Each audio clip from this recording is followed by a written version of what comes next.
Hi, welcome to Off Script. I'm Zach Lewis. And I'm Dr. Draper. Today on the show, a double streamer. Man, thank God. We just did double theatrical last week. Andy and I needed a break. We're taking a look at The Rip on Netflix, starring Matt Damon and Ben Affleck. They're both cops in Miami. They're part of a narcotics team. Something goes wrong. It's a survive the night feature. We're going to tell you whether or not it's worth your time. We're also going to take a look at Hedda, this new DaCosta feature over on Amazon Prime. Adaptation of an old play, stars Tessa Thompson. Way better than I thought it was going to be. Stick around for the Hedda review. There's some magic happening in Hedda. You're going to have to stick with us, though. Before we get to all of it, we're doing the Oscar Noms, right? The 2026 Oscar Noms are here. We're going to talk about them. Stick around for the segment. We're doing some upcoming trailers. We're going to talk about He-Man. We're going to talk about that new Super Mario trailer. I Love Boosters, the new Boots Riley flick. Before we get to everything, one quick stop at the box office for news. Chris Pratt's Mercy topples Avatar 3 with $11.2 million, but can't outrun the brutal winter storm of January. Turns out that the new screen movie, Mercy, is doing okay, I think. But boy, people don't seem to like it very much. What do you know about it, Andy? Yeah, this is kind of a big surprise, but it did take a number one despite the winter storm hitting the U.S. Mercy, which is this Chris Pratt vehicle in the future where he must prove his innocence before an AI judge played by Rebecca Ferguson. He must prove his innocence in 90 seconds, having access to all sorts of like a camera footage, and news footage, and whatever else. And he has to prove his innocence or be put to death, something like that. 90-minute feature. Heard it's real bad, but it captured the box office. Look at that. Yeah, I've been really skeptical on this for a minute, and I've been telling people in my life it's the Chris Pratt Cher movie. If you know me and you're listening to the pod, hi, thanks. And you remember me telling you about the Chris Pratt Cher movie, like rambling, like psychotically. It's hard to imagine without the trailer in front of you, but yeah, this movie is a Screenlife movie, right? It's from the guy who made Missing and Searching. His most recent movie was War of the Worlds, the Ice Cube movie. That kind of bombed. We talked about the little on the show. His name is Timur Bekmambetov. I'm sure I butchered that. I'm sorry. If somebody doesn't say in the comments, do me a solid, dropping it down there. But these movies are not traditionally very well received, and like it looks like Chris Pratt needs a little something, right? I can't believe Rebecca Ferguson's in this movie. I just have not thought a lot of this going in, but apparently, hey, somebody's going to see it, right? Somebody's parents are going to see Mercy. I mean, that looks like the kind of thing that Rebecca Ferguson just could like do over Zoom. And they're like, hey, just get a really good camera. You can record it in your hotel room. And then that's what they told Ice Cube, right? For War of the Worlds. It was like COVID or something. And he was like, I did that on Zoom in front of a green screen. Like I barely did anything for that movie. It's crazy. Oh my gosh. Some other news at the box office. Avatar 3 came in at number 2 with 7 million, 1.37 billion worldwide. Zootopia 2 continues to do well. Another 5.7 million for the weekend. 1.74 billion, again, highest grossing animated domestic film of all time. Crazy numbers from that. The Housemaid continues to do really well, approaching 300 million with another 4.2 million over the weekend. And to round out the top 5, 28 years later, The Bone Temple at 3.6 million, 46 million globally. Doing better. It's underperforming a little bit, sadly. I think 28 years later fans like ourselves, we just covered on the show last week, are glad that Sony cleared the third movie already, and it's already happening. Because if they were waiting to see how this one does, they might not do it. But turns out we're already good. We're going to get over the finish line. We're getting another 28 years movie. I don't know what's coming after that, but I'm glad we're getting another one. Really quick, I was talking to Chris about this last night before we jump into the rip. I'm going to say it. Zootopia 2 is the highest earner Disney's ever had, immediately following Inside Out 2. Just a few years ago, right? That was the highest earner they had. Here it is. I feel bad for kids today because they have to get all these junk sequels and remakes that like we had originals of back then. And it just felt like studios were willing to take bigger chances on stuff. Like you'd see all kinds of goofy stuff at the box office that wouldn't work when we were kids, or like cartoons on TV, right? Saturday morning stuff that was like different and weird and original. And I just feel like now Disney has moved into this stage where like everything's just got to be sequel or remake, and we're just going to do what worked before because it's a safer box office bet. And it's a bit of a bummer, right? It's a bit of a bummer for the ones coming up right now because you guys have to get like reheated food. You know what I mean? Like you just got to get what everybody else had a while back. And I feel for him. Like, it's weird. When I was watching Disney sequels growing up, Disney sequels were like direct to DVD junk, right? Like they were like made by a smaller studio and the animation wasn't as good. And like, you just like Disney did not take it seriously at all. And now their biggest cash cows are sequels, right? And live action remakes. It's just weird. Anyway, I'm gonna get off my soapbox. We're gonna talk about The Rip. Any thoughts on that, Andy? I didn't put that in the outline or anything. No, it's all right. I'm ready to go. Yeah, let's move it along. Sorry. Let's talk about The Rip. I'm going to be taking the summary on this, so please excuse any funny delivery. The movie is The Rip. So, The Rip is a story set in modern day about a crack team of tactical narcotics officers that work in Miami. All right, they've been in Miami for a while. They're led by Matt Damon and Ben Affleck, who recently were vying for a promotion when things went south when their captain was murdered brutally under mysterious circumstances. The feds are investigating the team. They think it could be somebody within. The team thinks it might have been the cartel. Nobody knows what's what. But one night, Matt Damon gets a tip that there is a giant cache of cash sitting in a unassuming house in a neighborhood in just a couple districts over. Him and his team hop in the car and drive over, and that's where they find that this Rip, what Miami officers call like a large amount of cash or drugs or something that, you know, the cartel or somebody's sitting on in a house, is way bigger than they thought. Way more cash than they thought it was going to be, which means there's way more heat attached to this. I mean, we're talking millions of dollars just sitting in this house. So that's when some other people approach the house. They get some mixed messages. Somebody calls the phone line with a voice changer and says, you have 30 minutes to get out. And suddenly The Rip is a survive the night feature. It stars Matt Damon and Ben Affleck as two officers. Also stars Stephen Yeun, who's on their team. Teyana Taylor is on their team. And Kyle Chandler plays another officer in the unit, though he's over at SWAT. A complicated sort of feature, one that seems like it'd be really action-packed. Little light on action, but big on drama, big on cast. Let's talk about The Rip. Andy, what did you think of this movie? So this is really interesting because this is one of these Netflix vehicles, and Matt Damon was on, I think it was Joe Rogan's show, talking about how it's movie making is different in the Netflix world. For instance, they want to have an action scene in like the first 2 minutes because they're worried you're going to flip the channel. They also write the dialogue like knowing you're on your phone or you're not looking at your screen or something like that. And so there's a lot of very on the nose things like, oh my gosh, is that your brother who happens to be an FBI agent and who you're also estranged from? It's really kind of strange. Like, people don't talk like this, even in the movies, but it's how they make movies for people that are second screening. It's a little bit all over the place. I think there's sequences that work. I think this is a stellar cast that's largely wasted. The first half is a little slow. It's almost like a play. I was like, you could stage this. It could be a stage play. Then you get a lot of action kind of later in the film. There's a whole lot of propaganda, which we'll talk about, which is really funny. Yeah, man. All over the place, man. If only we had the funding, you'd stop the bad guys. Whole lot of that. Yeah. So I think it's a mix, but I think our cast is good. And I think Damon and Ben Affleck just like they know what they're doing on this. They know what kind of movie they're making, and they're great at it. Yeah, so there's a couple things I didn't know about this movie that I found out later. Number one's based on a true story. Not like as specific as is shown in the film. I think it's just kind of based on like events that transpired over time. Miami Police Department Captain Chris Cassiano is his name. Matt Damon portrays kind of his version of his character in the movie, playing Lieutenant Dane Dumars. That's Matt's character. That's kind of who's leading the TNT, the Tactical Narcotics Team, they call them. And at the beginning of the movie, like you said, we get this kind of like investigation, opens with action, which is perfect for a movie like this. We get a flashback to this Miami captain being brutally murdered out in public, which is a bummer. She like rattles off this text message to a mysterious somebody right before it happens. And then later we've got like investigation, right? And we get all these cutaways, very like Rian Johnson Knives Out, like when Benoit Blanc is like investigating all those people at the beginning of the movie, and it's just bouncing between like different members of the team and kind of what they saw and what they think. Affleck clearly has some history with the captain and also like this Fed who's investigating him. Damon's real standoffish. And then quickly, like they get this tip and they go hit it. And they kind of get the tip under mysterious circumstances. Damon says it's a Crime Stoppers thing. And we're at the house and you're on your way. And the poster and all the marketing of The Rip makes it look a lot like, oh, it's going to be like hot action.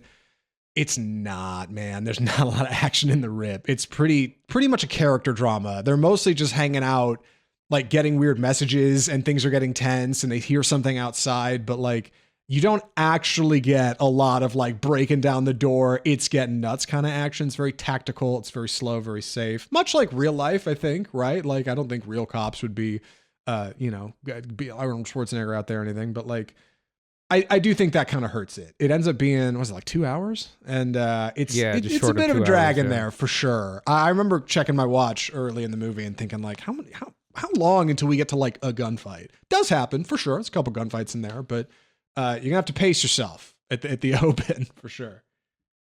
Yeah, so when we start this thing, again, they get the call, they get the team together. Again, a stellar cast, also including Stephen Yeun, Teyana Taylor, Catalina Sandino Moreno, Sasha Calle, who was a former Supergirl, Kyle Chandler, and company. And it's like, man, in a theatrical movie, this would have been awesome. But a lot of our cast is just kind of wasted. Like Teyana Taylor just literally counts money the whole time. Like they have this huge amount of money. One of the things they have to do is they have to count it on site. They can't take it anywhere. So her and Sandino Moreno are just stuck counting money. And at the end of every turn, they just go into like Matt Damon goes into a room and they're just counting the money. 10 minutes later, they're still counting the money. Like it's like those characters are wasted so much. She did like Teyana Taylor's up for an Oscar. She's been nominated and she's got nothing to do in this movie. It's really funny, but that's the first half is the setup, and the movie also tries to wrong foot you. It paints everyone as a suspect. Like you get the feeling that there's a mole in this group of people. Like someone's going to betray, someone's going to try and make a run for this money. You're not real sure who, and the movie kind of makes you think it's everyone at one point. Like Damon's suspicious, Affleck's suspicious. Where'd you go? Who'd you talk to on the phone? I don't think it does a great job of really wrong-footing you, but it's kind of what it's trying to do. It's trying to be this pot boiler of, who knows what, when did they know it, who's talking to who on the phone. The first thing Matt Damon makes everyone do, he collects everyone's phone as soon as they find all the money. But people have secret phones and things like this. So it's trying to be this real pot boiler, build a lot of tension. It like kind of sort of works. Yeah, no, you're right. It focuses really big on this notion of like trust. Who do you trust? Like, and right away, really early, you're right. They find all this money and it's immediately like, hey, round up the circus. We're not calling this into headquarters. We're going to do this my way. Well, why aren't we following the book? Like all these cops immediately have reasons to question one another. And like, I think that's cool, right? Because that starts to skew into the space of like, are all cops good guys or bad guys? Matt Damon has some like really on the nose tattoos that like tie into his backstory, his character's backstory a little bit in there about Yes. like, are we the good guys or not? Like, which is, meaningful. There's some conversation at the beginning with that federal investigation. Like, hey, this could have been an inside job. Somebody might have capped our own police captain. You know what I mean? And this is all like real hot button stuff for Netflix, especially like this week, right? Dropping this. There's some news out of Minnesota y'all might have seen. It's a big deal, right? Are cops all good guys or not, right? That's kind of what it's getting at a little bit.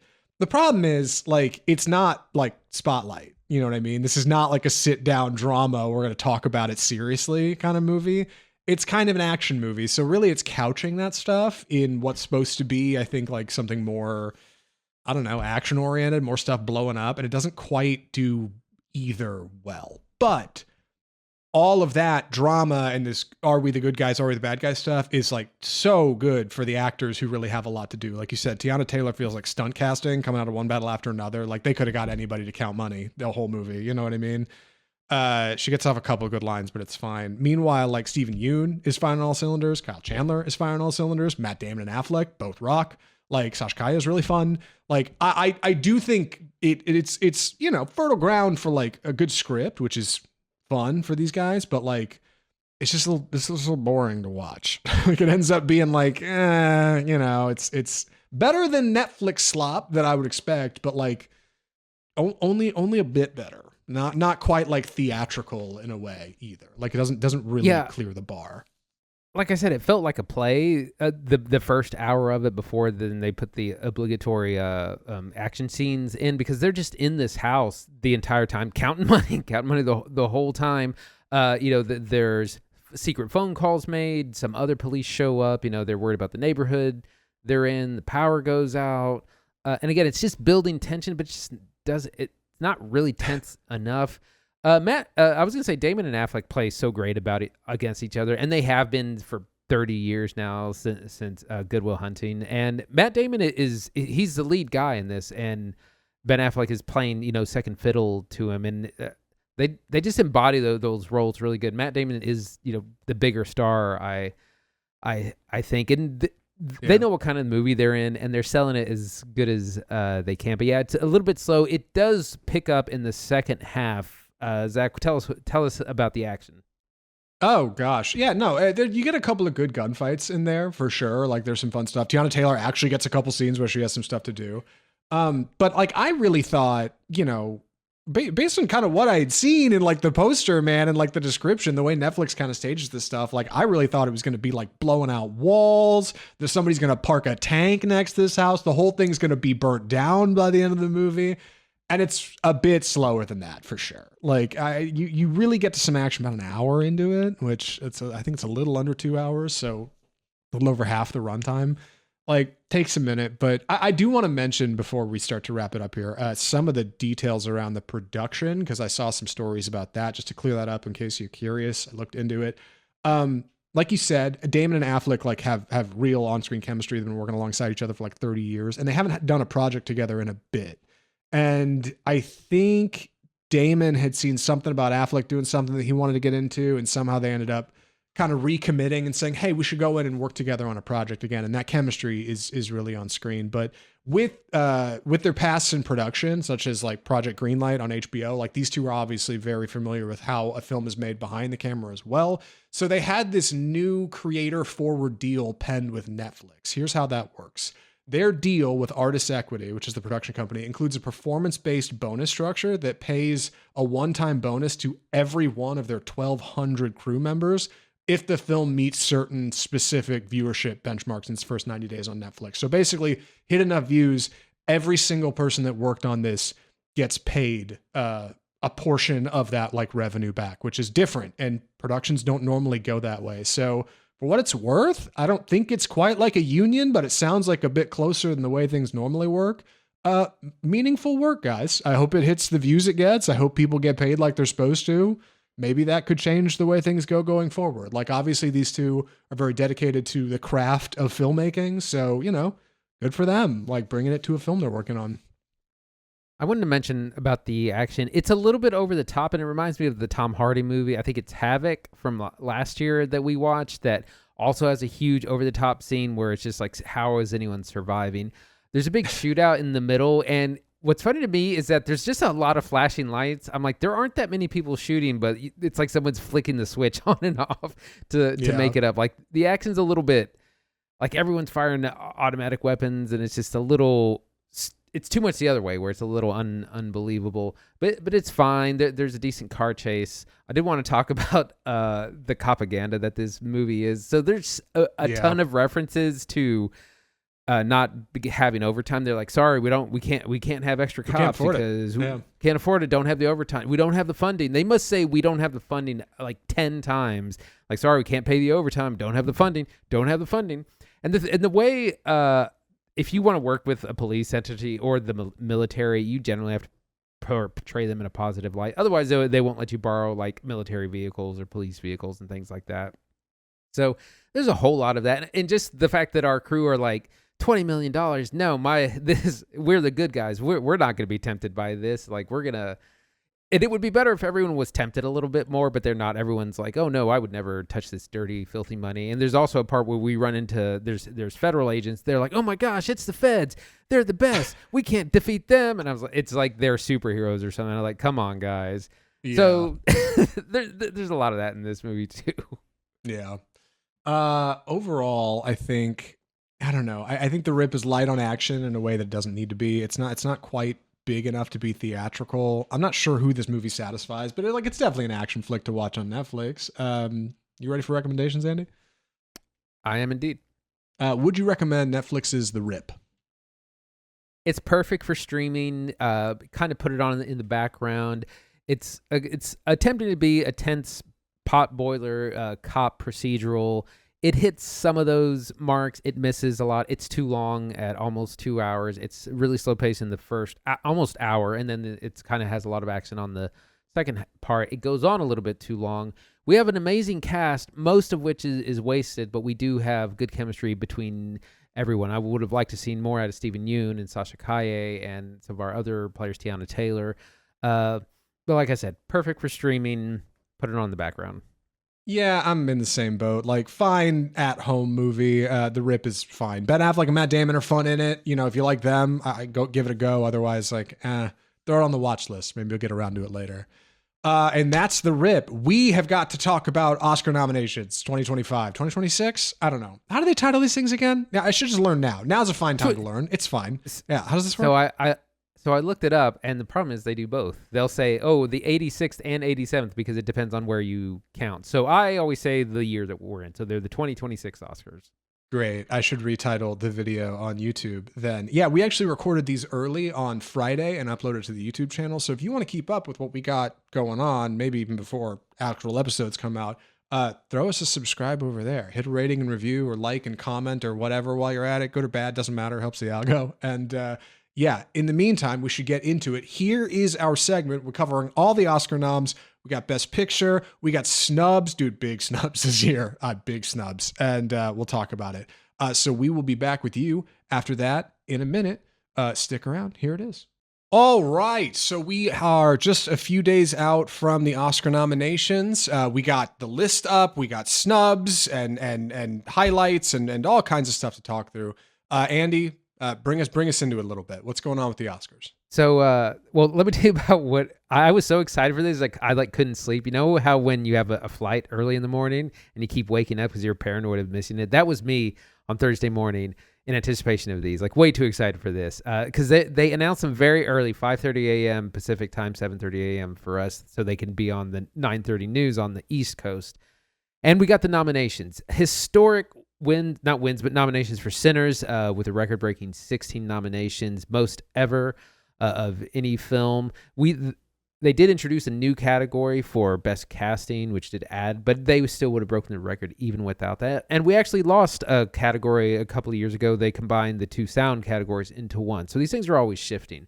One Battle After Another was also a top nominee with 13 nominations, and then Frankenstein, Marty Supreme, and Sentimental Value had 9 apiece. So you have kind of like this cluster of the big ones with lots of nominations, some other films with fewer. Some surprises, some snubs, which will be fun to talk about, and some well-deserved. I think overall it's probably one of the better nomination years. Yeah, it seems like it's been pretty much what we expected. For me personally, big surprise for Sinners getting 16 noms. That is historic, and unfortunately, like, not. I wish it was an indicator that movie's gonna like pull a bunch of attention and be the Best Picture winner, right? Because you would think with 16 noms like that to have gotten the most nominations, that implies that it is the best film. Not necessarily. Let's remember Scorsese's Killers of the Flower Moon got 10 noms, won nothing. The Irishman got 10 noms, won nothing. So there's a chance Sinners gets 1 or 2. It might get none. It might get 10 of them. Who knows? I no way of knowing. Is very funny that the black-led vampire movie is doing so good. Meanwhile, Disney cannot get Blade off the ground.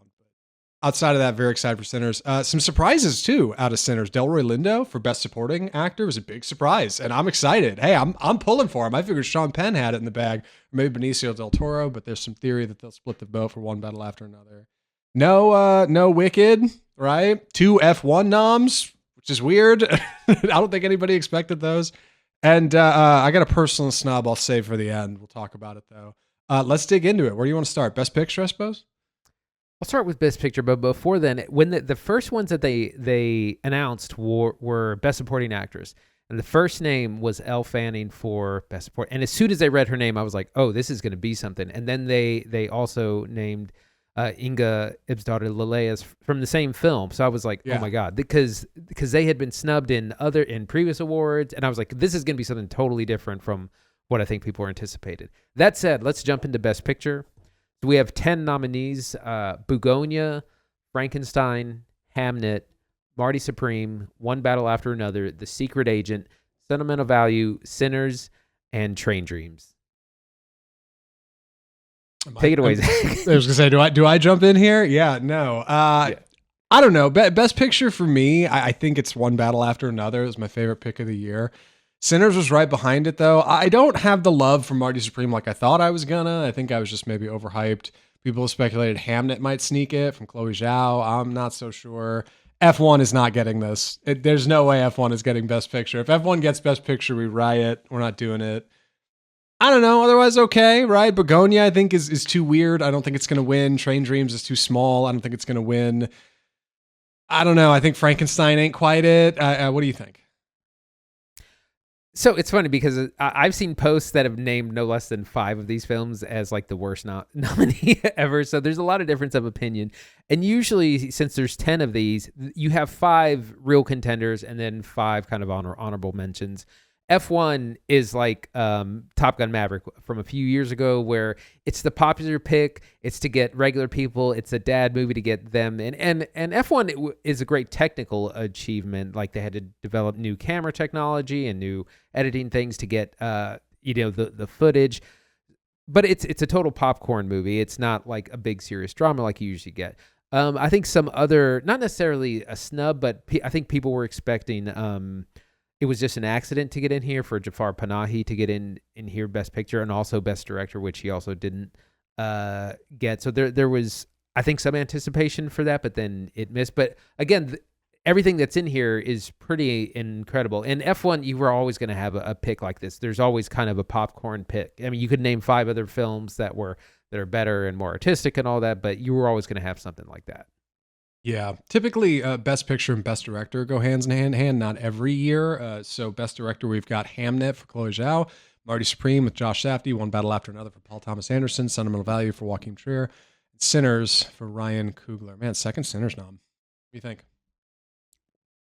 Yeah. So again, with the smaller categories, you usually have 3 positions that are locked and then a couple of toss-ups. We knew that Paul Thomas Anderson and Ryan Coogler would get it. They're the front runners. Josh Safdie in here isn't a surprise, but it's surprising not to see Josh Safdie in some other places, which we'll talk about. Chloe Zhao, again, only the second woman to be nominated twice in the Best Director category, and of course, Sentimental Value, which was completely overlooked at the Golden Globes and at the SAG Awards. They didn't nominate any of those actors, and now you have Joachim Trier in as well. It's probably gonna be Paul Thomas Anderson. The people in the know seem to think that it's One Battle After Another's year for these top awards, and there's not really much competition. You never know, but it seems like it's probably going to lean that way. Yeah, I'm again, that's my pick, and I think if One Battle takes Best Picture, it probably takes Best Director. Usually goes hand in hand, not always. We'll see. You want me to take Best Actor and Actress? Go ahead.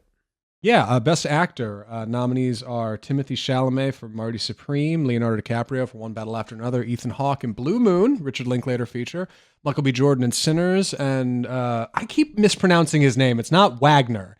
I've heard people saying like Wagner. I don't know. Wagner Moura in The Secret Agent for Neon, which has a nomination for Best International, right? What do you think? So no surprise at the top again, Timothée Chalamet for Marty Supreme and DiCaprio. We knew they were front runners. The big question was, would Michael B. Jordan get in?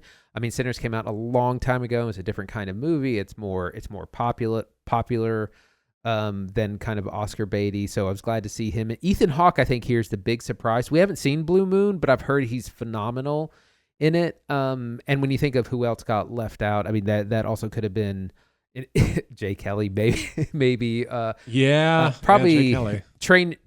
Train Dreams. Joel Edgerton, maybe for Train Dreams. I've heard. I heard it. I hear Wagner more because he's Brazilian. He's not German. So, Sure. But I've heard he's phenomenal in The Secret Agent, and that movie might win Best International Feature. So, again, DiCaprio and Chalamet probably the top 2 contenders, but really nice to see the rest of them in here.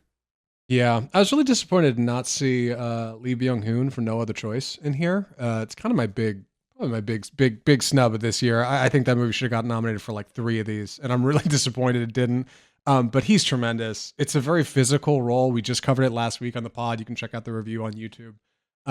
But yeah, he's really great in that movie, and I'm really bummed that he's not getting any love in here. I think Neon just ran the movie too late. They ran the movie in January. It's like, what were you guys doing? It's a fall movie, for God's sake. Run it in November, but whatever. Whatever. They ran it when they ran it. You mind if I hit Best Actress? Go ahead. Jessie Buckley for Hamnet. Rose Byrne for If I Had Legs, I'd Kick You. Kate Hudson in Song Sung Blue. Renee Reinsva in Sentimental Value. And Emma Stone in Begonia. I think we all know who's going to win this. I think there's one in here that's a surprise. You want to fill folks in? So Jessie Buckley is the big front runner here for Hamnet. She's been the front runner for a while now. Nice to see Rose Byrne in here for If I Had Legs, I'd Kick You. We just covered that film a couple weeks ago. She's getting in over Jennifer Lawrence, who was, some people feel like she was snubbed. I think her performance is maybe just a little bit too much for the average person. We talked about how Die My Love is a very difficult film that you would have a hard time recommending to anyone. And there's the thing about the Oscars, they want to highlight films that you can share with other people. And that's just, it's very tough film. Renata Reinsva, of course, we thought would also be a front runner for this for Sentimental Value. Emma Stone, of course, for Begonia. The big sneak here is Kate Hudson in Song Sung Blue, who got in over Chase Infinity, who was put in for Best Actress, which I feel she probably should have gone in the supporting actress place, but then she would have been going up against Teyana Taylor, which you don't want to have happen. So that's a little bit, not a snub, but there's also things like Chase Infinity. This is literally her first movie role ever. Like, she's done TV before, and she's young, so there's this thinking of, well, she'll have another chance. Whereas Kate Hudson is like a Hollywood institution. She's been working in the industry for 30 years. Everyone knows her. Everyone loves her. She's been campaigning. So it's funny because last year the narrative was swapped. Demi Moore didn't get the Oscar, and Mikey Madison did, and she was the younger one. So, but yeah, Kate, and I've heard Kate Hudson is really good in Song Sung Blue, but it's a movie no one's watching and really cares about or really cares. I know. I haven't seen it, so I can't get on here and honestly say Kate Hudson shouldn't be in here. Like, for all I know, it is the performance of her career. But it feels a little bit like a career nom. You know what I mean? Oh, well, she's done so much. She's been around for so long. Meanwhile, Chase Infinity, who has no real on-screen career to talk of, at least at the Oscar level, is going toe-to-toe against Sean Penn in her first big role and, like, gets nothing. And don't get me wrong, like, when I saw the movie, people were coming out like, oh my God, Chase Infinity should get an Oscar for this. I wasn't in that camp. All right, she's young and she has a lot to do, but I haven't seen Kate Hudson in Song Sung Blue. Even not having seen it, I just feel like, what's that doing on there? You know what I mean? Like, maybe it's incredible. Maybe it is a super moving performance. I have not seen the film, but I'm skeptical about that one winning. I think it's probably Buckley for Hamnet, and if it's not Buckley, it's got to be Rose Byrne for If I Had Legs, I'd Kick You. So also covered that up. Covered both these on the pod. All these we covered on the pod. You should go check out the reviews. Yeah, and I think it's important for people to realize, like, these awards it's not a meritocracy. The performances have only a little bit to do with the win. There's a lot of campaigning. There's a lot of money. There's a lot of just, influence and, going to Q&As and screenings. And it's a whole, and most awards things are like, there's a lot of politics going on in the back. So just keep that in mind. In Best Supporting Actor, we had Benicio Del Toro for One Battle After Another, Jacob Elordi for Frankenstein, Delroy Lindo for Sinners, Sean Penn, One Battle After Another, and Stellan Skarsgård for Sentimental Value. So Benicio Del Toro, I think, is one of the front runners along with Sean Penn. They might split votes though, which might change things. Stellan Skarsgård just won last week or a couple weeks ago for Sentimental Value. So I think the two big surprises here: Jacob Elordi getting in for Frankenstein, which is one of these. It's deserved, but it was a long shot, so it's surprising that he did actually get in. I think that's a big positive for him. And same thing with Delroy Lindo. He was someone that people are like, man, that's a great performance. It's probably not going to get recognized. And it absolutely did. And he's had an incredible career. He was incredible in The Five Bloods 5 years ago that we also covered on the show. So again, exciting picks. It might shake things up. But a lot of it's just, it's an honor to be nominated situation. I came out of One Battle thinking Sean Penn had a lock on this Oscar. Captain Lockjaw is one of the most despicable villains of the year by a mile. Like, he goes toe-to-toe against young Chase Infinity, Teyana Taylor, DiCaprio. Like, he just comes out of the woodwork like he's a veteran. He's been doing it for years, and he has. He's despicable. And I thought, man, this guy's the best. But then people started talking Benicio Del Toro. Now there's talk of them splitting the vote. If I'm gonna pick anybody here, honestly, since these noms went out, it's Lindo, baby. Give it to him. I want to see it. I'm a Delroy Lindo stan. I'm in for it. I hope he takes it. I don't know if he will, but we'll see. Best Supporting Actress: Elle Fanning for Sentimental Value, Inga Ibsdottir Lilius. I know I butchered that, for Sentimental Value. Amy Madigan in Weapons. Wunmi Mosaku in Sinners, and Teyana Taylor for One Battle After Another. I think the big surprise here is Madigan for Weapons. There was some maybe speculation from some lofty Oscar viewers that Weapons might get a Best Picture nom. I don't know about that, but this I think is their only nom, right, for Weapons, is Amy Madigan. Kind of a big one, right? Horror is here to stay, I guess. Yeah, for sure. And someone pointed out that not Zach Krager, the director, he's not really campaigning for Weapons. He's on to the next movie. He's shooting Resident Evil, and like you kind of have to put your life on hold and do the campaigning. And he's just moving on with his next movie, which is fine. But there was some talk that Weapons might get original screenplay or a Best Picture nom. Even it definitely. I mean, if you get F1 in there, you can justify just about everyone else. Like I said, the big surprises were both Elle Fanning and Inga Ibsdottir Lilius getting in for Sentimental Value. Big win for Elle Fanning. And like I said, I was shocked when her name was the first one read. Wunmi Mosaku, who was in Sinners, also, like Delroy Lindo, another great performance that people were saying, man, I hope it'd be nice if that got recognized. It probably won't. And here she is being nominated.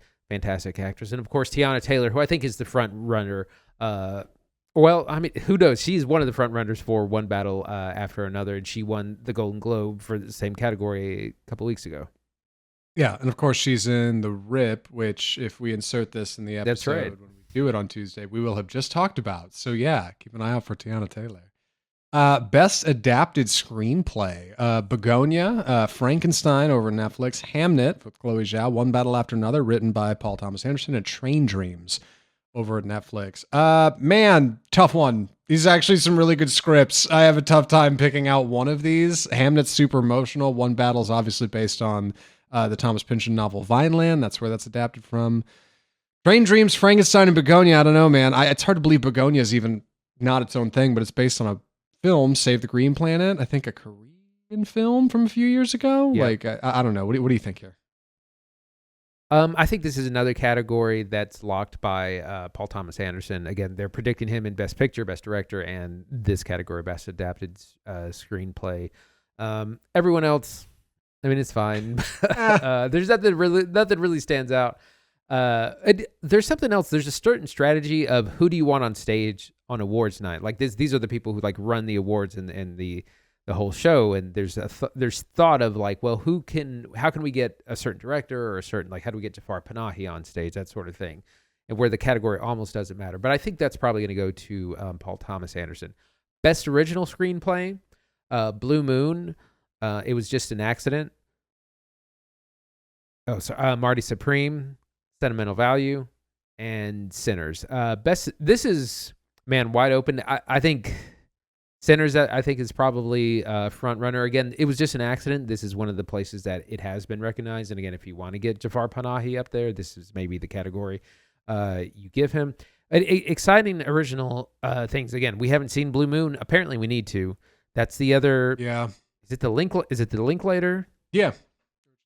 That and Nouvelle Vogue, which I think is on Netflix now. Yeah. So we'll definitely check that out once it's available to see, which a lot of this stuff is not. It's hard. Yeah. Yeah, every once in a while, I was just complaining about this last week. Every once in a while, an Oscars movie will like just go straight to VOD and just be $20 in there forever and never go to streaming. I'm sure Blue Moon won't be one of those movies, but like some of these will just sneak off and you will just never catch them again. So we'll try to nail them down at least in between now and Oscar time in March. Best Animated nominees include Arco, Elio for Disney, K-pop Demon Hunters, Little Amelie, or the character of Rain, and Zootopia 2, Walt Disney. I know Zootopia 2 is the highest earner for Disney ever in company history, but it's got to be K-pop, dude. It has to be K-pop. If it's not K-pop, the world's going to be upset. Like, I think this is kind of the thing. I think it's kind of the moment. What do you think? Elio is the big sneak here. I don't know why that's on here. Najah 2 should also be on here. Highest grossing film of the year. Completely overlooked by the Academy. Yeah, it should be K-pop Demon Hunters for sure. I mean, the movie, it's a fun movie. It's a good movie. It was also just such a cultural phenomenon.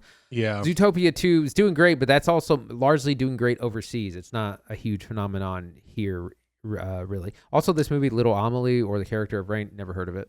The Oscars, the Academy has got to start leaning into anime, and I know that Disney is terrified that anime is going to dominate things, but like, I'm sorry, Demon Slayer, Chainsaw Man, and Naja all should be on here, and it's ridiculous they're not.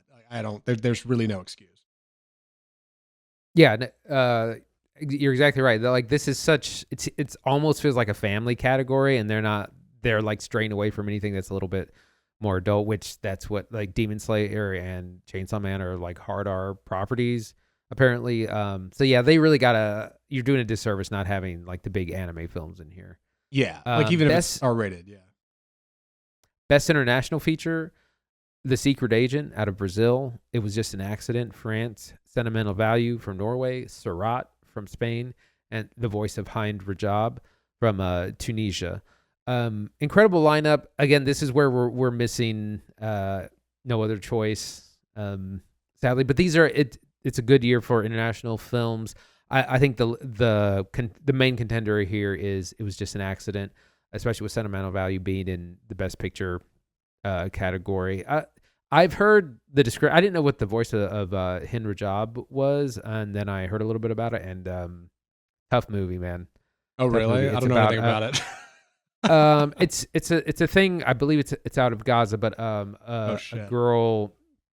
girl's like family is like bombed in their car, and she's like trying to call for help from an ambulance, and the people on the other side of the like call have to decide whether or not to like send in someone to try and save her. Oh, good. And it's based on a real life situation. Yeah, man, there's some real stuff going on the other side of the world, and that's part of what's cool about Best International Feature is they can dip into stories like that. It Was Just an Accident. It was a really great watch just a couple weeks ago. We covered it on the pod. Looking forward to Secret Agent, Sentimental Value rocked. I want to see Surat, and yeah, I don't know anything about The Voice of Hind Rajab. Sounds like I should check it out, though. All sound like powerful films, for sure. What do you think takes it? Like I said, it was just an accident, but also The Secret Agent has been getting a lot of buzz, too. A film we're greatly anticipating to see as well. All right, I'm going to skip documentary and Best Animated. I just haven't seen any of them. I could tell you what they are, but I don't really know. Yeah. I'm going to hit, I guess, casting, I suppose. Best Casting, Hamnet, Marty Supreme, One Battle After Another, Secret Agent, and Sinners. Man, I haven't seen Secret Agent. One Battle is something particularly special. You're pulling Teyana Taylor and Chase Infinity like diamonds in the rough, and getting incredible performances against them. Hamnet's really cool. Supreme has a lot of young actresses, or young actors and actresses. And then Sinners is something special. I don't know. What do you think? This could go one of four ways. So this is a brand new category, and it's a little unclear what it is. So what it is not a Best Cast award. It's not for the best 5 actors of a film. It's for Best Casting, and in other words, the person who cast the role. So all the people nominated are not famous people; they're people you don't know. So it's a little strange because they haven't really clarified that. But keeping that in mind, that's how this is done. I think, man, I don't know, because it's a brand new award. It could really go in any way. I mean, I think Sinners has a really good Sinners, I had to guess, yeah. One Battle After Another, and Marty Supreme. Also, we haven't seen The Secret Agent. Someone said, Hamnet, you cast 2 people. Why is that up there? Hey, Joe, what's his name, is in there too. Is Shakespeare's brother, right? Yeah, right. That guy's in there. Yeah, no, you're kind of right. It's like the kids, whoever cast the children, I guess. That's who we're giving an award to. Nina Gold to cast Hamnet, by the way, for Focus Features. Better words too. Yeah, Sinners, I guess. Yeah, it's a new category. I don't know. I guess Sinners. Like if I had to think of like the most out there picks, an ensemble, Sinners is my pick. You want to take cinematography? In Best Cinematography, Dan Lawson for Frankenstein, Darius Koji for Marty Supreme, Michael Bonham for One Battle After Another, Autumn Gerald Arkapaw for Sinners, and Adolfo Vasola for Train Dreams. I mean, man, some of these are great. I didn't like Frankenstein, but it did have really great cinematography. Again, Sinners and One Battle After Another are probably the front runners. But again, it's it's a really good stacked nominations. I'm in the opposite camp. I did not enjoy the way Frankenstein was shot. I've had a couple people encourage me to check it out in a theater. I've not seen it in a theater. Admittedly, I did watch it at home on Netflix. It's different, and that might win. I mean, different wins, right? Like doing something out there and strange, but it's this constant motion that Guillermo Del Toro is bent on. He talks about it in the commentary for Nightmare Alley.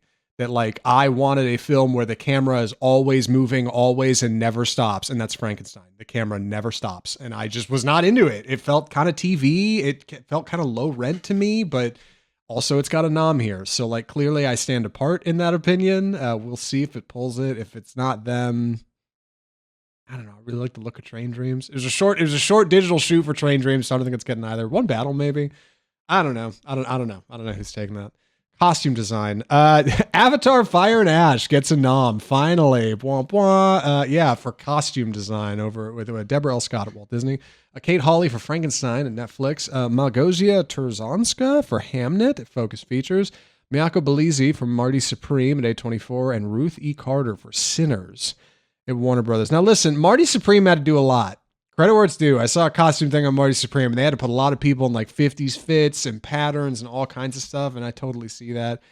Frankenstein looks pretty good too. Hamnet, like you said, not a big cast, not too complicated. Avatar's digital, like that one feels weird. You're like, I guess their costume, they count here. Their costume, yeah. Spider's wearing a costume. He's live action. He counts for sure. But like, I don't know. And then Sinners is something unique. I don't know. Who do you think's got it? Yeah, I mean, these are all period pieces except for Avatar. So there's lots of challenges in all those. Sinners takes place in the 30s, Marty Supreme in the 50s, Hamnet in the 1600s, Frankenstein in the 1800s. And so, yeah, I mean, this could go a lot of ways. A lot of it might depend on the momentum of the evening. Avatar Fire and Ash being in here is kind of surprising because, like I said, it's largely a digital film. And again, Wicked being completely snubbed. This is one of the places it might have gotten in, and it didn't. Yeah, you're right. No Wicked. Best film editing, F1, Marty Supreme, One Battle After Another, Sentimental Value, and Sinner. So this is one of, I think, 3 nominations for F1. The editing is really, really good in that film. And again, that's part of the technical side of F1 is really good. It's probably going to walk away with at least one award come tonight. Just, again, you got to, if you're going to nominate the dad film, you got to give it something, probably. The rest of these films are phenomenal as well. I know editing's a tough one. Like it's kind of the hidden element of movies, right? Like you're not always keenly aware of it. I think if I was gonna pick one of what's here, probably Sinners. Like I don't know. There's just some really special stuff going on. I was watching a featurette where they talked about that one long tracking shot in the middle of it as they're like going through the music of the ages, and like summoning like the spirits of old. And they talked about how like they got that shot like months apart from like as the barn burns down around everybody. They did all this tracking shot, and then like 2 months later, when they torn the set down, they got these like burn down parts, and then they just stitched it together, and it looks so smooth. And I'm like, that's amazing. I think that movie's full of stuff like that.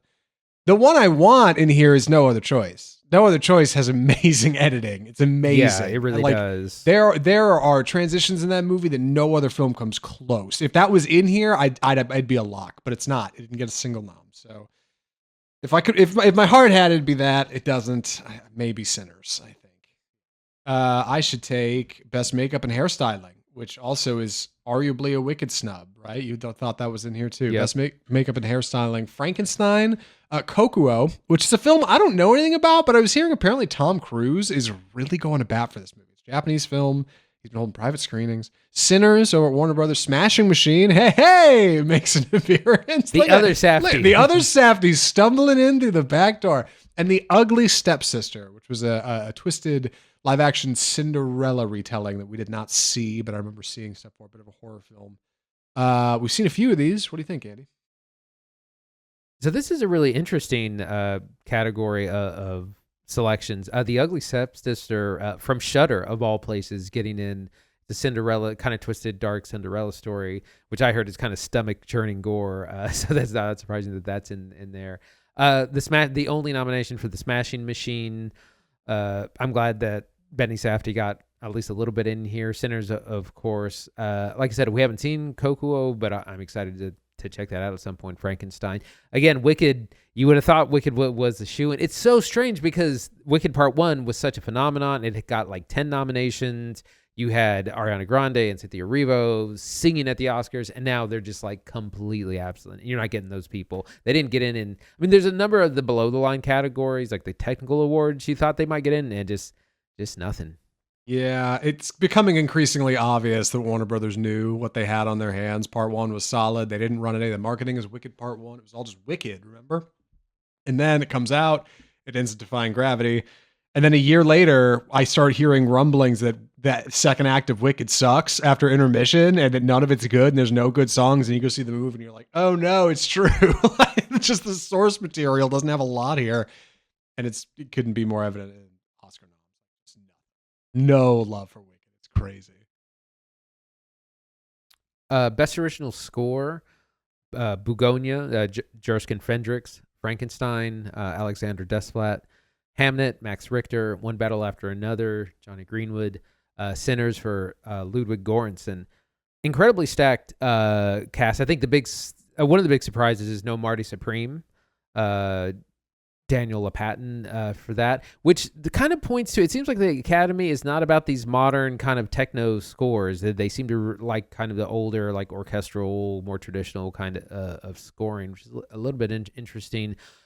Sinners, I don't think it's going to win original score because Ludwig Göransson just won 2 years ago for Oppenheimer. Yeah. So I think it could be Johnny Greenwood's year to finally win. He probably should have won for oh gosh, now I can't remember. There Will Be Blood.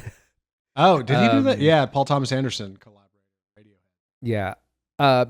Max Richter, great score for Hamnet. I cannot recall the score for Frankenstein at all. I just cannot remember the music. Jerskin Fredericks, of course, was also nominated for Poor Things in 2022, 2023. What do you think, Zach? I'm with you. I'm a little surprised Marty's not in here. It's probably One Battle for me, but man, I just rewatched Sinners a couple months ago. That score rips. And like, yeah, I know Ludwig already won, but like, it is so weird to get to the end of a film that's set in like the 30s in like the Mississippi Delta with all this like blues and like deep sound that runs in a totally different direction. And then it's like score from like a Swedish guy. Like you would just never think like it comes from that place. You would think they would have, totally different group of musicians working on it. And it just goes to show like he talked a lot about Ludwig. He talked a lot about how like I think it was side, some of them are from there or something, and how he like dipped way back into it to get this score together, and like it's something really special for Sinners. But man, that One Battle score is so good. It's so simple. It's stripped down. It's a piano set to like the tempo of like that guy's car door at the end of the movie. Like it's nuts. Like they're both incredible. Got to be one of those for me. Best. I think.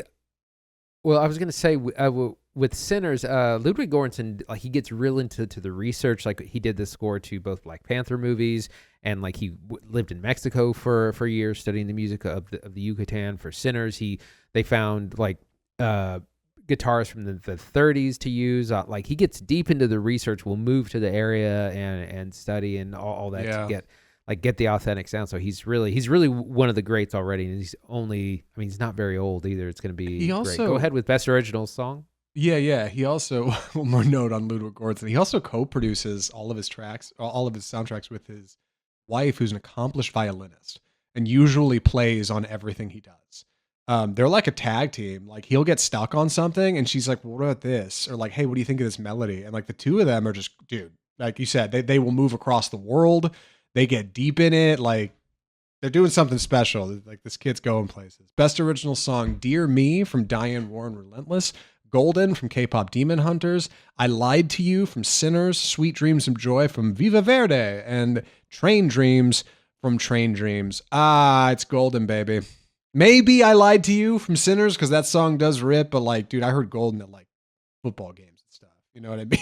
Like, I think I heard Golden in the grocery store the other day. Like to me, if we're gonna talk about what stands out, it's that one. But like, I don't know. What do you think? Again, think of how do you get certain people on stage? If you want Golden performed at the Oscars, you better give him a statue. It's one of the few ones where like the song is in the movie and part of the movie and not just at the end credits like a lot of these are. I Lied to You is right at kind of at the coda of the film, so that's a little bit different. But yeah, it's probably going to be Golden. Yeah, and God, you have the three of them come up and perform it, and it's kind of like the girls in the movie performing it. Like, yeah, it just seems like a layup. Best production design: Frankenstein, Hamnet, Marty Supreme, One Battle After Another, Sinners. It's like we're saying the same 5 movies. I know every time. Again, I mean this could go a number of ways. I don't really have a favorite here. All the films had great production. Same. Yeah, I maybe Frankenstein. They'd have some cool sets. For all my slander about the cinematography, the Frankenstein sets are sick. Like, for what it's worth, that lab looked awesome. Best sound: F1, Frankenstein, One Battle After Another, Sinners, and Surratt. Haven't seen Surratt. Maybe F1. Maybe this is the one that you throw them. Like, yeah, those engines sure sounded good. You know what I mean? Like, if there's anything that stood out about F1, it was the car work. That stuff really works incredible, and admittedly, sound is a very large part of that. Yeah, I don't know. Yeah, F1, I guess. Yeah, throw them the consolation Oscar. Yeah, that's what I feel like this will get. I mean, it could have easily gone to the rest of these. Really excited to see Surratt. Heard really kind of very mixed things from people. Like, some people love it, some people think it's overrated. But I mean, it showed up a couple of places here on these Oscar noms, so we're excited to see that. Best visual effects: Avatar: Fire and Ash, F1 again, Jurassic World Rebirth, The Lost Bus, that's a total sneak, and Sinners. The Lost Bus, for those of you who don't know, this is a Matthew McConaughey Apple film about the fires in California, where he picked up a group of school children and drove them to safety, and apparently it's very dramatic and people were in real danger. But that's like an Apple film no one has seen. So I can't believe that's on there. Superman missing here, which is that's my one that I think should have been on here. Again, there's enough F1. F1 has 4 nominations, I think now. I think they're getting one of these. Right. Yeah, like F1 got an awful lot of love. Why wouldn't they? Right? It's Apple, and it's a commercial for the biggest car racing thing ever. You know what I mean? Like, of course they're gonna get some love in here. They're gonna campaign on it. It's Krasinski, the Brad Pitt film. Like, I get it. They were campaigning hard for F1, but it just kind of feels out of place. Visual effects probably going to Avatar, right? Like, that's just, come on. What else? What's going to beat it? I hope something does beat it, so we can get a camera of like James Cameron getting up and storming out, pissed off, like, this sucks. He wouldn't do that, obviously, but I don't know. Yeah, the other ones are like, just, I don't know. F1 makes a little bit of sense in here. I don't know. Anyway, that's just about the list. There's some stuff we skipped because we didn't get to it. We didn't talk about best short. We didn't talk about best documentary, but we didn't watch those things. And far be it from me to tell you who's going to win when I truly have no idea. Let's talk about snubs, huh? And surprises. Definitely some names that are missing in here. No Wicked. No 28 Years Later, The Bone Temple. No Highest to Lowest. How could they? What do you think, Andy? Right, so we've already covered Wicked, completely shut out, and like I said, it's such a big difference from the first one. The first one was such a phenomenon. They had so much momentum. They were campaigning hard, 10 nominations. It was a whole thing, and then part 2, just nothing. No one likes that movie, which I think is pretty funny. Chase Infinity not getting nominated, which we talked about earlier. Not a surprise. She's young. She's not in the movie for very long. A lot of people thought it was more of a supporting role. That's not really surprising. Paul Mescal not getting nominated for Best Actor for Hamnet. Not surprising to me. I was like, oh yeah, he is really good in that movie, but I don't think it's much of a miss. Superman missing VFX. I think the biggest snub, No Other Choice, completely shut out. We just saw that last week. An incredible film, just not being recognized at all. And the Academy is becoming more international, so really sucks that it didn't get in there. It is baffling to look at Park Chan-wook's filmography. He still has not won. It's like, what are we doing here, guys? Like, you gotta get your head on straight. Like, nothing for this guy. Like, every time I watch a Park Chan-wook movie, I'm like more impressed. Like, oh my God, he can't miss. He's incredible. Yeah, no Wicked, no Other Choice. Hamnet, Paul Mescal does not catch a nom for Hamnet. Kate Hudson was a surprise. No VFX for Superman. Let's see. Weapons got the Sorry one. Baby. Yes. Nothing for Eva So Victor. there was some talk. There was some talk that Sorry Baby could get a writing nomination or even a Best Picture nom. It's a really great first time feature, but nothing. And Ava Victor has been recognized in other places. She got like New Young Director Award at something. Jay Kelly, a movie I hate, absolutely completely shut out. But it was like in the conversation at one point. They was like, "Oh, Adam Sandler, he's a lock for a nom." Oh, dude, I've listened. I listened to Big Picture Pod, and Sean Fennessy was talking about. He was like sure that Adam Sandler was getting a nod for Jay Kelly, and I was just like, "Dog, what are you talking? He's so fine in that movie. He is so thunderingly milquetoast. Like, but he was really into it. Oh my god, like, oh, it's gonna happen for sure." No Die My Love, right? Nothing. No Testament of Ann Lee. For what it's worth, Frankenstein, pretty good. No nom for Guillermo Del Toro, but still like a lot of love, I think, around that way. What do you think? 35,000 foot view. Are you ready for like final impressions? Just a couple of other things. So yeah, Del Toro missing for Best Director. Del Toro is so beloved, so I'm surprised he kind of didn't get in there as well. Testament of Ann Lee, you have to put out your movie before the voting starts. Like Testament of Ann Lee comes out this weekend, and it's like Sinners came out last spring. One Battle After Another was like a fall phenom. Like you got to put the movie out and let it get some buzz and let people see it. Because apparently, Amanda Seyfried is incredible in the movie, but who would you know? Like it's coming out so late. Sentimental Value also not getting nominated in the best casting is kind of strange because literally the entire cast was nominated for an Oscar, like all four major players. So kind of baffling there. Like I said at the top, like you never know exactly which way it's going to go. You can kind of read the tea leaves, but I mean, even still, like thinking that Sinners has 16 noms to me reflects a little bit like Mad Max Fury Road, right? When that movie came out and like got a bunch of noms and won a few things and then quietly does not win Best Picture or Best Director. Like, what are we doing here? Like if we can respect that it's so good that it just checks all these boxes, banger, banger, banger, banger, banger, and then it comes down to it and it doesn't win it, what the hell's happening? I don't know, man. Like this is the Academy that put up Coda for Best Picture. You know what I mean? So like, exactly. Anyway, with that being said, real quick, final thoughts, 35,000 foot view. Andy, 2026 Oscars. What do you think? I think this is one of the better years for nominations. It's like 4 out of 5 nominations happened that deserved it and that you thought. There's a few snubs and a few sneaks that we didn't, that happens every year. But overall, the noms went to the right films and the right actors. We have the new casting category that's brand new. It'll be exciting to see who wins that and how that award shapes and continues to be in years to come. We'll see on March 15th. I still think One Battle After Another is probably going to lead the charge, but with 16 noms, I hope Sinners wins all of them. I hope Delroy Lindo wins Best Supporting. I'm not missing Wicked. I am missing No Other Choice. I'm so bummed that movie didn't get nominated. Please go check it out if you have the means. All reviews for nearly all of these are on the channel, man. We have been covering them this year. We've been hitting them. So go hit the channel, YouTube, check us out, and we'll tell you whether or not these things are worth watching. And stick around for March because we'll be talking about the Oscars when they come up. And that's that. That's the Oscar noms for 2026. Good Lord. What a conversation. Oh, God, dude. This is a long segment. It's fine. It's fine. It's fine. It's our podcast. We talk as long as we want. It's fine. Anyway. That's right. So that's our Oscar nominations for 2026. Good, bad. They're all right. Like I said, check out the channel if you want to see stuff early. With that, let's jump into the trailer park. The first one, Andy's taking it. Andy, please tell us what we're looking at here.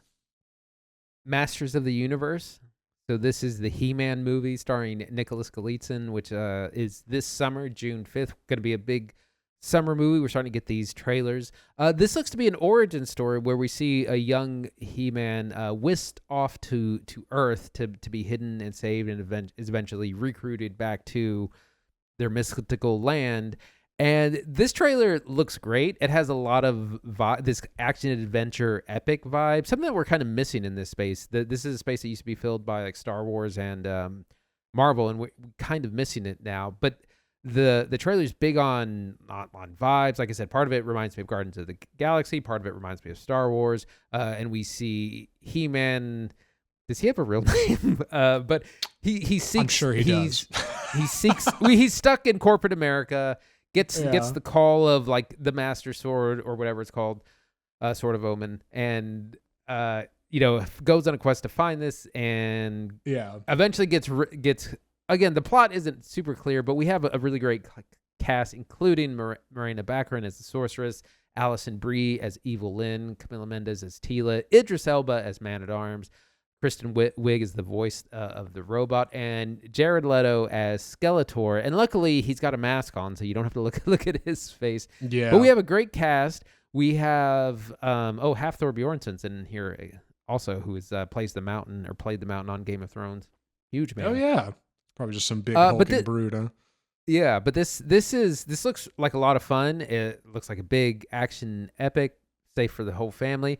My only issue is, like, I don't know if kids are going to go for this because this is an 80s property and 80s babies might be excited for it, but does Gen Alpha really care? Yeah, dude. I think, first off, it's a big W for Nicholas Galitzine, hopefully, if it does well. This is his first big leading man role, right? We saw him in, Red, White, and Royal Blue the first time we ever saw him for Amazon Prime. Done a couple other features since. Just recently had a movie out starring Micah Monroe, a real funny name. I know he was in that. But he's kind of co-starring. He was in Bottoms as kind of co-star. Very funny. Right. This is its own thing. He put on a bunch of muscle for it. His neck's real thick. It looks like he's been on the juice for a year. And he's doing an American accent. And he's kind of got to play this funny action kind of character and walk that line in there. It looks fine. It's how he became He-Man. You know what I mean? I hope it's good. I hope it does well. But I'm with you. Like, I just don't know if the property is going to pull the kind of attention it needs. Actually, just during the storm, Chris and I rewatched Dungeons and Dragons: Honor Among Thieves from Paramount, right, a few years ago. And that movie made $200 million, but they spent $150 to make it. And between that and marketing, they didn't make the money back. They're not making any more. Really good movie. A lot of people enjoyed it, but just doesn't quite get where it needs to go. And I worry this is in the same space. You spent a lot of money making this movie. If it doesn't clear a pretty high bar, probably something like 300 million, like they're not going to make any more. So like, I don't know. But either way, I'm glad Galitzine's getting the bag. Seems like a good cast. I'm glad I don't got to look at stupid Jared Leto. Great. Can't wait. He-Man looks like a lot of fun. I don't have a big affinity for He-Man, but like, that's where I'm at. It's really funny to see him in this corporate job, like clearly very jacked under his clothes, like hugely thick neck, like just pushing a pencil. Also, it's the power sword, not the master sword or whatever. The power sword shows how much I know. Yeah, it looks fun. I don't know. I hope it's a good time. I hope He-Man Raw. I'm sure he suits up right at the end. You know what I mean? He finally got it. And he'll put on the thing and I'll have one fight.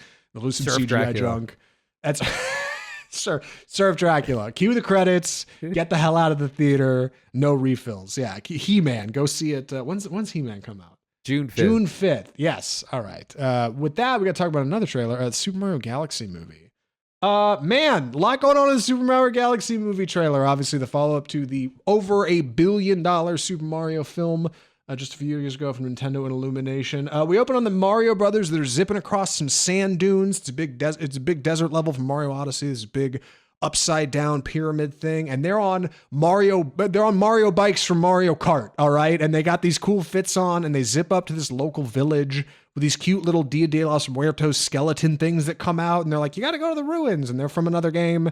And they go to these ruins, they're trying to fix a pipe in there because they're plumbers. And back in the pipe, they find this green dinosaur that's Yoshi that everybody knows from the games. And then it's like flash cut to all these amazing things, right? Like Toad Village and fire obstacles and Princess Peach and giant fish and the T-Rex thing from Super Mario Odyssey. Just strip mining the Mario series for anything cute or cool they can put in here. And then logo, boom, the Super Mario Galaxy movie.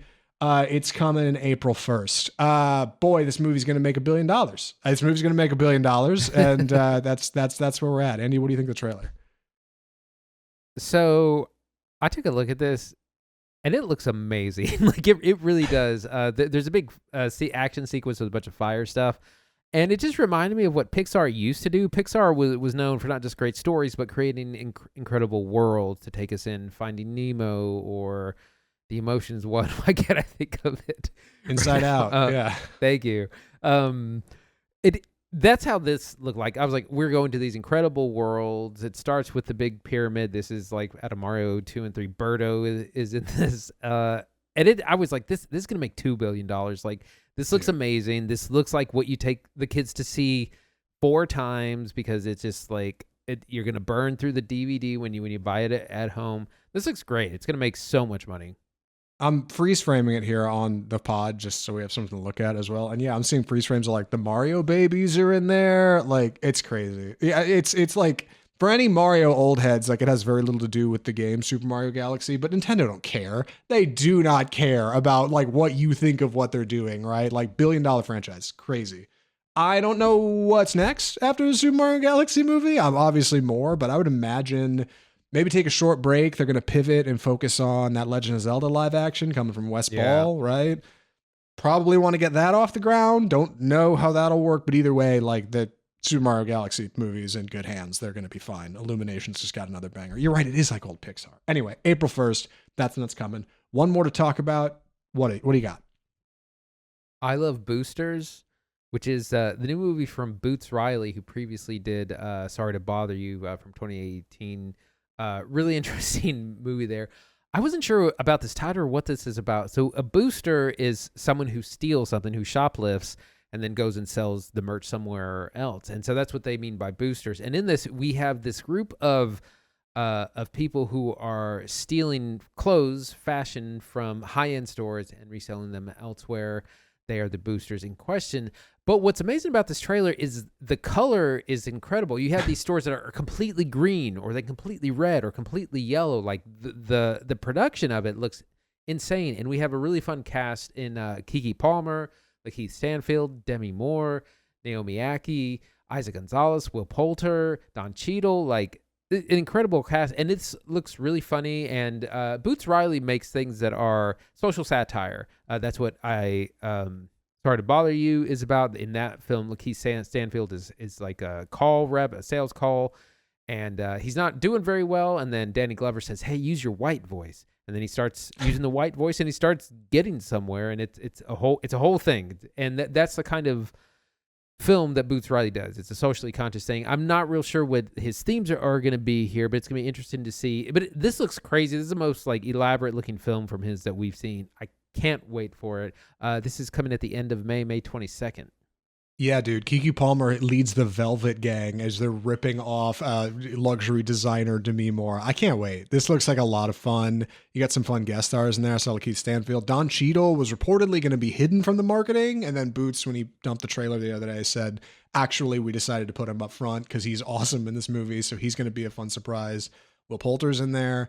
Keke Palmer leading the whole thing. This movie looks awesome. I can't wait for I Love Boosters. I think Sorry to Bother You is something really cool. And I know he did an Amazon series. It's like called But I'm a Virgo, I think is what it's called. And that's about, a young kid who like is a giant and like is coming up in like modern Black culture and is way bigger than everybody else. So he becomes a model and people like can't believe it. It's just, I haven't watched it. I probably need to check it out, but like I Love Boosters looks rad. I can't wait. This looks like Devil Wears Prada. This looks like Disney's Cruella, right? Like young community rival fashion designer kind of people like nabbing the best and brightest from these ultra wealthy, like conservative owners, like who have been doing fashion for years and like redoing their own thing. Everybody looks like they are in the Met Gala. This movie looks awesome. I Love Boosters looks awesome. Can't wait. That's coming May 22nd. And that's I Love Boosters. We got one more movie to talk about on the pod. I know we're running long this week. It's okay. We're going to get into it. Andy is taking the summary for this movie. So Andy, please take it away. Hedda. So this is Nia DaCosta's adaptation of Heinrich Ibsen's play Hedda Gabler. The original from a 19th century play has been done. It's a staple of the play world, has been put on for 100 years. It was famously made into a film in 1975 starring Glenda Jackson, who went on to be nominated for an Oscar for that same role.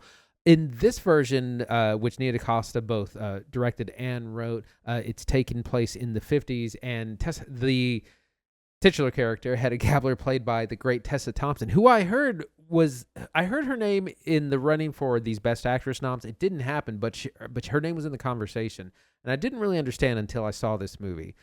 So we find Hedda at the beginning of the film about to commit suicide. She's walking into a about ready to end her life, and then she gets a phone call saying, "Hey, your old friend / possible lover is going to come to the party tonight. Do you want to talk to her on the phone? And she immediately turns around and runs back into the house. And then they set up this elaborate party at this grand estate in the British countryside. She is in an interesting position. She's recently married Tessman for kind of political, social reasons. They have bought this enormous house, which they can't really afford, and they really need him to get this professorship at Oxford or whatever university. And he has to put on make a good impression tonight. Same thing with her. But Hedda is an incredible character. She's an agent of chaos, always stirring the pot, always getting what she wants, and then changing her mind at the last minute what she wants.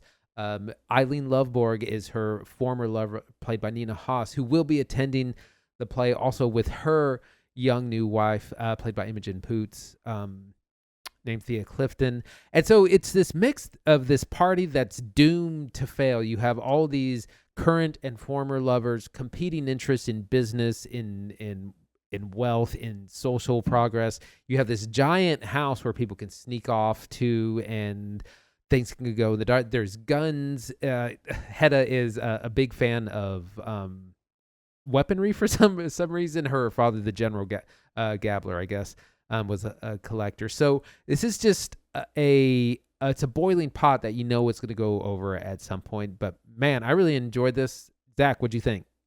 Hedda rocks. Nia DaCosta seemingly cannot miss. See, she is seemingly genre proof. It's so funny on this episode. We talked about The Rip on Netflix with Matt Damon and Ben Affleck, and how that movie seemed like it was going to be a big action something and kind of misses, kind of underperforms. This goes the opposite way. It seems like it's going to be kind of lame and quiet, and it actually comes out awesome. Hedda's really cool. I wish I could have seen it in a theater. Watching this on Amazon Prime is a bummer. Let me tell you, I had a little over 9 minutes of ads. I had 4 ad breaks. One of them brutally placed in the third act. And I'll tell you about it after the podcast. I couldn't believe when it cut to an ad after this big bolt of action, but regardless, yes, Andy covered everything big. This is based on a play from 1891. I didn't know anything about this play going in. I didn't even really watch the trailer going in. I tried to go in really clean and just like, you know what? Let me just see. I don't know anything about this DaCosta project. Since then, I have learned a lot about it. I am very excited to tell you guys about it and tell you that this movie is totally worth your time and worth checking out, in my opinion. A couple hours long, but still a good time. Where do you want to jump in, Andy? Let's talk about our cast. Tessa Thompson, again, knocks it out of the park. Like the dialogue is so fast. When this movie started, I was like, it takes off. It's like a gun going off. It just goes, and it like 0 to 100. Hedda is fast talking. She's quick. She questions. She pries. She prods. Eileen Lovborg, her former lover, is struggling with alcoholism, and so she throughout the whole party she's staying away. She's like declining drinks the whole night. But Hedda keeps going, hey, maybe, are you sure? Are you sure? Like, and eventually it's Chekhov's old fashioned that, it's going to boil over. And that's how she is about everything. Like, she's mixed in romantically, sexually with a number of people at this party. Everyone kind of wants everyone. And she kind of goads people on. She's like, oh, so-and-so's wife is going over there by themselves. You might want to go keep them company. She's just, like I said, she's an agent of chaos, and she just moves so quickly. She talks so fast. It's just an incredible character, and it's an incredible performance by her, as well as everyone else. Imogen Poots as Thea is this kind of wet, scared dog the whole time. She's clearly out of her element. She's clearly a social climber, and she's there to largely keep Eileen out of trouble. Fails brilliantly. And then Nina Haas as Eileen Lovborg also has some brilliant scenes. It's just an incredible cast, and it feels like a really vibrant stage. I can see why this play has been done for 100 years. Yeah, like you said, it was a play from the 1890s by a player named Heinrich Ibsen. And I didn't know this. Apparently that play is like pretty widely canonized as like a masterpiece within genres of literary realism and like 19th century storytelling. The character of Hedda Gabler is also regarded as like a very big role in theater, which I don't know a lot about it, but this is just what I read looking up stuff for the story. DaCosta writes the screenplay though, and those are the last 2 credits. Screenplay by DaCosta, directed by DaCosta. So she's obviously brought something new to this. And that's when I found out the original play does have some stark differences. Number one, the original play set in 1891, whereas DaCosta's adaptation here is in the 1950s. All right. So you get like an update to technology, beautiful production design in this house. This house is so good looking. We should talk about it more here in a second. Additionally, Nina Haas's character is actually a man in the original one. And that's a change here as well. Hedda Gabler in the original, I don't think is queer. She is a bit of a puppet master. Like there is something behind her, and people at her party don't know whether or not she's like just kind of a floozy and not paying attention, or if she's like sharp and keen-eyed. It's hard to figure out where she's coming from. It's a big theme in the film. So that's kind of a new introduction here. Imogen Poots' character, I think, is a new introduction. There's a couple other small changes. But otherwise, it's pretty much the same story, and I think it's all real sharp. Tessa Thompson, like you said, kind of soars right off the screen. I get why there was conversation around her getting an Oscar nom. She maybe should have. I can't believe how good she is. She can be in that Kate Hudson spot. God, and she's got this accent that's just perfect, and like she can look terrified in one scene and absolutely on top of it in the second. Through the first act, you're with her in every scene. Like, and then the movie starts to pull away from her a little bit as more characters get introduced. And before you know it, she's like listening at a door or like watching through a window at this party, like what's going on. You're like, there she is. Like she's moving people around like they're in a dollhouse. Nina Haas is incredible. Nina Haas is her kind of lover from the past life, who's now Hedda's husband's rival in academia. Like, so there's kind of some tension there. Like, and the last time we saw Nina Haas on the podcast, she was in Tar in a small role, and I didn't really notice her or think much of what she was doing in here. Here, she's tremendous. She needs more work. Nina Haas is doing really great work in here. Like as somebody who has demons and struggles and has a past with Hedda, but is trying to hide it because it isn't cool to be queer in the 50s. Nobody's into that. Like, additionally, Tessa Thompson is an actress of color, and that's brought to her character. That's a change. I think the original Hedda Gabler is not a person of color, so that's new. And this is something DaCosta is bringing to this, because DaCosta is a woman of color, right? Like, who's working in a big industry. I don't know. Like, I think there's something really profound in changing the character into what's here. And I think it adds a lot to a big screen adaptation, or small screen in this case, which is a shame, because I think this probably could have run in some theaters and done okay. Yeah, with a bigger campaign, like I think Tessa Thompson definitely could have grabbed an Oscar nomination. I wasn't familiar with the original play, but again, I assume there were probably those changes. Like, there's a lot more diversity in this. There are, queer relationships, queer themes. But at the end of the day, Hedda is just this incredible character who's just stirring the pot, who's just kind of bored with life, and she wants someone 1 minute, then not the next, and she got married on a whim and is bored with her marriage already and wants to move on, and she's just is this character that's doomed from the beginning, because she can just never be happy and just always wants to bring everyone else down. It seems. Yeah, a lot of characters seem to know her from her past, and she was wealthy, and she's married this guy who's like an academic, but like isn't really marrying for love. Like, she's marrying because she feels like she's just like aged out of this like youthful time in her life, and this is just what she's supposed to do. And it's made clear that like things are not going very good for them. Like, Hedda has actually put herself in quite a precarious position by marrying this guy. So there's a lot riding on this party. There's a great scene with her and her husband in the open. A husband played by Tom Bateman, who I think actually played in the play. I read in like 2008. He did a stage play of Hedda. Who says everything has to go perfect tonight, Hedda. Perfect. Everything has to go exactly just so. And as things start to spin out of control and Hedda starts to add more chaos to it, you can't tell whether or not this is exactly what she planned or if things are just flying off the handle. And it makes for a real great party that just goes late into the night. God, these people just keep drinking. It is a drinking and smoking movie. I wanted to drink and smoke watching this movie. It's crazy. They just are hitting it, right? Party, food, drinking, dancing. Incredible soundtrack by Hilda Guðnadóttir, right? Off what, Joker? Yeah. Great soundtrack. Big 50s jazz band stuff, big synths. Like, Yeah, the setting is really incredible. It's this enormous English house in the countryside. It just every room is just decorated just immaculately. Like, yeah. I mean, it had all the staples of an Oscar kind of movie. It has these incredible costumes, incredible setting, production, these big, I mean, there's a lot of people in the background of these parties. And then you just have the way people move across the room, the way people look and stare and get drinks or smoke a cigarette. It adds so much to this kind of sly snivelry that's going on. Like everyone's out to get something. Everyone's kind of a social climber. Everyone's trying to screw everyone else over. And it's just this brilliant setting of that to have our characters in. Right. A place that's supposed to be like recreation and relaxing becomes like an essential thing for five different people need things to go just so, or else I'm not going to get what they need and everything's going to go wrong. Like it turns into this real boilerpot thing. Man, I love the way this movie looks. I love the acting in it. I like the drama a lot. It's like 107 minutes. It's a pretty quick watch. And like I said, it's a bummer to watch on Amazon, but that's where you got to watch it. If you have ad free, awesome. If you don't, good luck, man. Like I pirates get a better presentation, honestly. Like it sucks having to get ad breaks in the middle of this movie. I know that's not intended from DaCosta, but man, just really cool. I did have a little bit of trivia about where this movie got made and DaCosta walking off the set of Disney's The Marvels for this.